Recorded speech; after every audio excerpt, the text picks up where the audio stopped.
Well, hello everybody. Good afternoon. It is Thursday. So we are going live and for the love of dragons. Because we love dragons here and I love to share with you guys tips, tools, everything to get you on your journey with connecting with them. Some of you have had flash experiences with dragons or been told by a healer or someone else that you have a dragon in your field.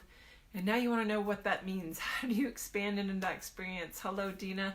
How do you awaken to that and really understand more? So that's why I come live every week here on Thursdays to talk about those experiences, to take you into the tools you need to get to that relationship you want with the dragons and how to access and open to it. So for those of you that don't know me, my name is Araya, also known as Tana in my dragon self, and you will see her come out quite often, especially when I do dragon readings. Hello, Londa. And so today, I got a question quite a while back. It was when I was talking about doing mini classes. And I had asked, if we did a mini class on a weekend, on a Saturday for you guys that can't ever make the midweek things, what would you want to learn about? What kind of topic would you choose for a mini class? And one of the suggestions, which I think might end up being our next mini class, if I can find time to do one in January, was how can I connect more to my dragon self? And I thought, even if we can't get to a full class yet, to just talk about that and start bringing that into your mindset would be a really valuable live to just start putting those little tidbits in of how you can connect more to that. What do you need to do? And if you think about it, how do we get to know ourselves, our human selves, our deepest inner core? Hi, Chris.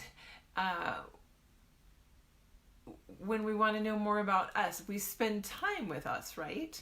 You can't get to know who you are if you're constantly seeing your reflection in someone else's eyes or leaning out to do other people's activities and choices rather than sitting and reflecting on internal time with yourself to see what things you really love, what really resonates with you, what are you not being true to about yourself, what are you giving away to others because you need something back from them in those codependent relationships. Where are your boundaries or lack of those boundaries? And it's really reflection and honest looking in the mirror quite often. And what we need most of all is time to do that. So how do we turn that same question to our dragon self? And even recognizing that we might have a dragon self, that our higher self is dragon.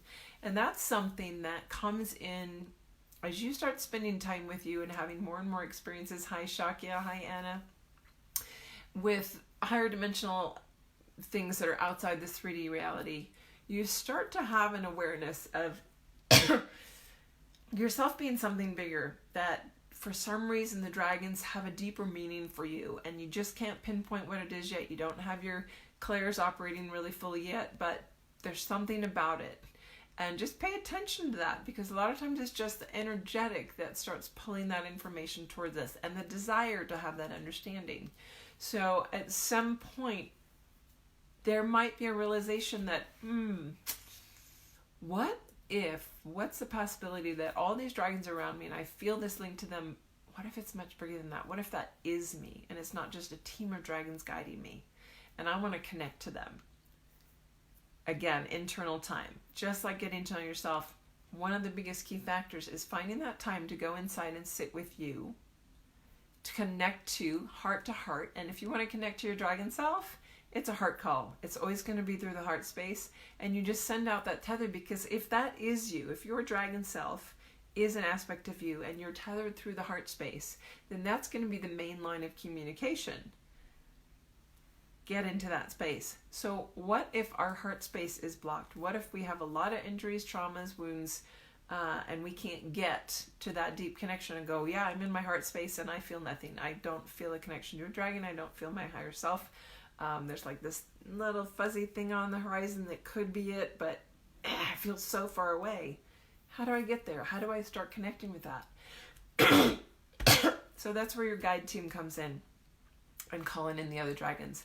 That's a big reason why I wrote the book, why the dragons wanted to come through and work with us, because what blocks us from our higher self is all the little woundings, traumas, boundaries, boxes, self-limiting definitions, all the things that got put in place over us and who we came in as, who we knew we were fully connected when you were born. You were still fully connected with your light body, right? You were still fully connected with yourself.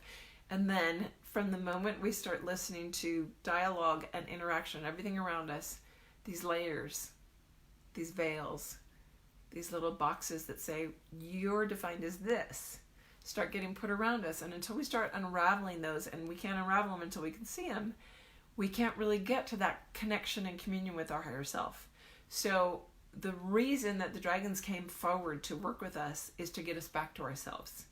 They hold the keys to get us back to ourselves. That's why I talk about in the book that they are the keys to our descension process, because we're, quote, ascending, but we're really descending our light body down. We're bringing it into this realm to be holding that fifth dimensional space and above in this realm, in this atmosphere, walking in our light body. So the dragons are the key. Because if you don't have that heart-to-heart connection yet, and you can't reach out and get that, hi Misty, hi Dana, or Diane, then we need to get rid of some of the layers, some of those veils, some of those boxes, those limiting factors, those false beliefs. And that's what the core, the elemental dragons and the black and the white dragons, really that's their main focus.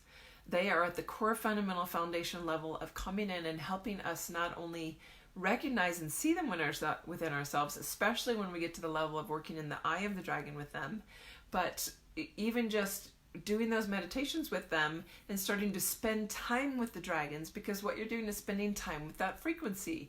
That frequency is aligned to your higher self, so the more time you spend in that frequency, the more clear that communication line with that frequency is going to become.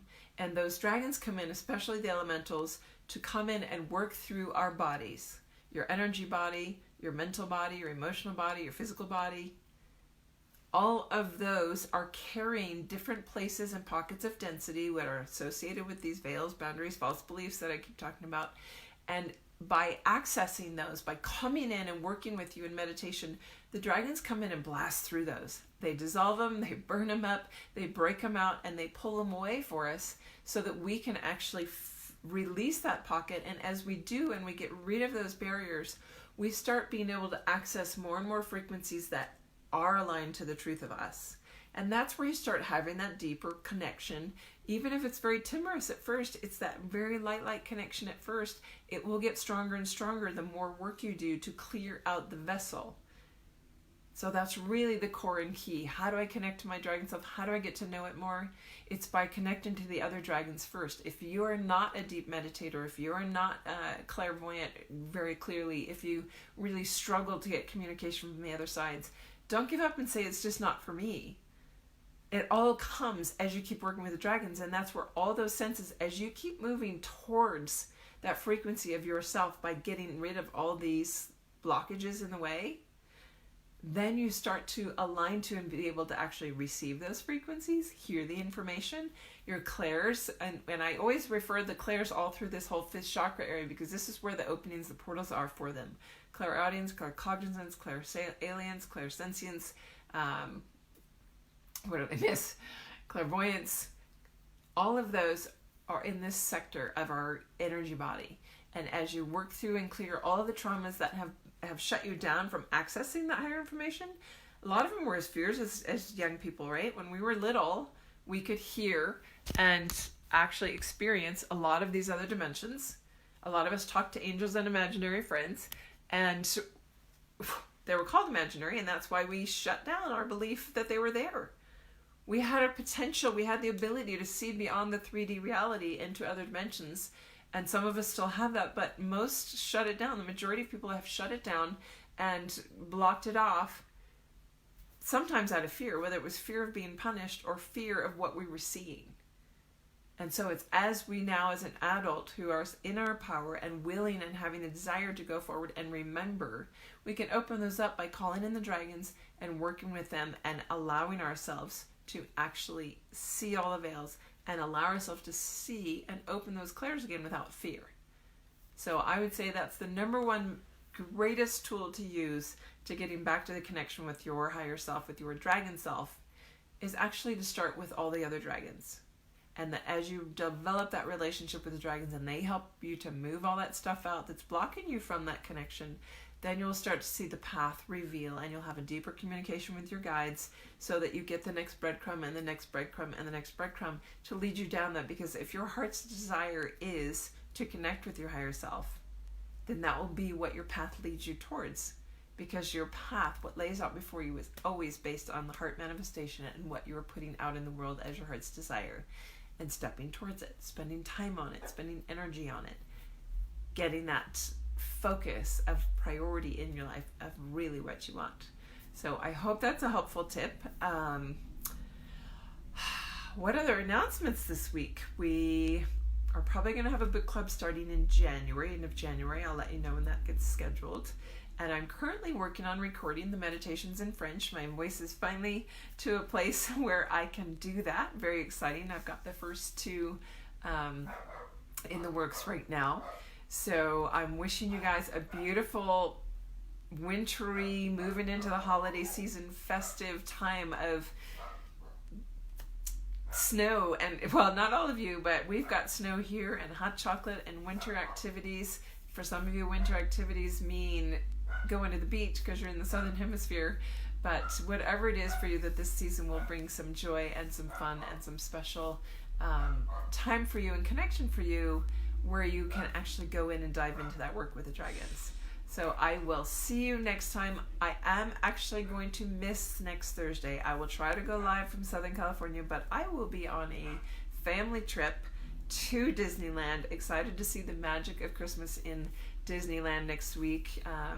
It's always magical, and it gets me just more and more into the magic of the season. So if I can come on live next week, I will, but I might miss you all together, because sometimes we just need a break. So looking forward to seeing you guys when we do, and I will announce when the next one's going to be. I will see you next time. Bye, guys.